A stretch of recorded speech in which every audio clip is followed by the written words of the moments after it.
Something I often get asked is how people can attract investors. And as someone who's experienced both bringing investors into her company and also being an investor themselves, I feel like I've got a bit of a unique perspective on this subject. Now, before I start, I just want to stress that you absolutely must be sure that this is the option that you want to pursue, okay? You might think that you should be willing to lay everything on the line to secure an investment, but what you should always remember is that it needs to work both ways, right? You need to be comfortable with whoever or whatever you are bringing into your business, right? Now, if you are at the point of needing to secure funding in order to take that next step, then brilliant, because you clearly have some plans in place and some steps to get there, right? So if that is where you're at, let's take a look at some of the tips that I've got for how to start and bring investors on board in your business, okay? Now, in an ideal world, investors would just come knocking on your door, yeah? Now, while that's not impossible, the likelihood is that you're going to have to go and put yourself out there. So networking is absolutely critical, right? There are a number of ways that you can connect with potential investors. Now, the first one is to look for and attend networking and industry events. Now, they're brilliant for speaking to people and meeting potential investors there, right? There's also a lot of different angel investor groups online, and you can join networks of people who could potentially have an interest in your industry. And then what I would say is don't overlook platforms like LinkedIn, because you can find posts where people are looking to invest, and you can also research investors and look to contact them through that platform. Now, before you agree to meet with any investors, you need to make sure that you've developed a solid business plan, right? Now, you should have done this already, but if you haven't, I've done a whole video on how to write a great business plan, so go and check that one out, right? But here's a very brief summary of what that business plan really needs to look like if you're trying to attract investors, right? You want to make sure that your plan is clear, it's well detailed and very well thought out. It needs to include an overview of your business as well as your mission and vision.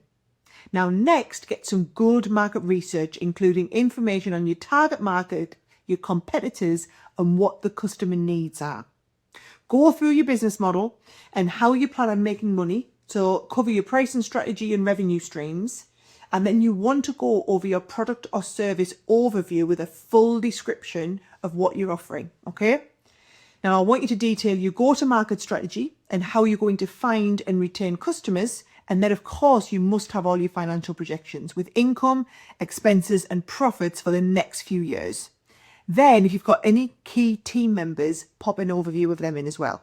Now, I know that's a whistle-stop tour of what your business plan should cover, but having a robust plan really is probably the most important thing that you can get done, right?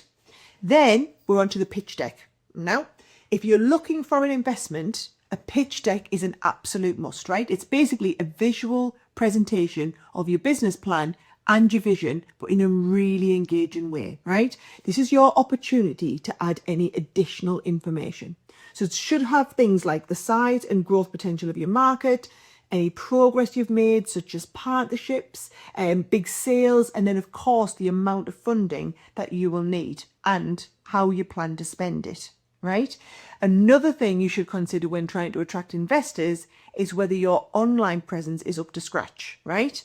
So like anyone wanting to find out more information nowadays, investors will quite often go online to check you out before deciding whether or not even to make that first engagement with you, okay? So have a look at your website and make sure that it communicates what you sell and what you're about. And if it doesn't, start now and look to make them changes, okay? The same goes for all of your social media channels. So any that you use that are customer facing, you need to be aware of. And then for LinkedIn, it's all about your personal profile. Now, it goes without saying that you shouldn't have anything else on those public facing channels that you wouldn't be happy for a potential investor to see. So make sure that you're completely happy with everything that is out there in the public domain about you, right? And then go and check your most recent posts. Now, they should be really engaging and giving anyone looking at your profile a really good idea of who you are and your company, okay? Now, once you've secured that all-important first meeting, it's down to you. So your ability to communicate clearly and confidently is going to be really, really critical. Okay. So if I think about this, something that's always been a bit of a deal breaker for me, and that's just me personally as an investor, is passion and drive, right? I want to know that the person I'm investing in is super passionate about their cause and also about their company. Because if they aren't passionate, they don't really care about it. Why should I ever care, right? If you've launched an entire business centered around a service or product, chances are that you're going to be super passionate about it. So just make sure that that passion really comes across during your pitch. Not over the top, it just needs to be a key part of who you are. And you also want to be prepared for anything. The people that you are meeting are potentially going to be partnering with big sums of money. So it's only natural they're going to want to ask you some tricky questions. You know what I'm going to say, don't you? You really need to know your numbers. You need to think about the types of things that you might be asked, such as how you're going to overcome certain challenges, or maybe how you're going to mitigate certain risks. And really important, be honest, okay? Because if you're honest, this can build up trust from the outset, and that is no bad thing, right? So those are my top tips for attracting investors. Main thing to remember is to make sure that you put the work in so that your business, the way it looks, the way it sounds, the plans that you have for it, completely knock everybody else out of the park. And that is all down to you. So good luck.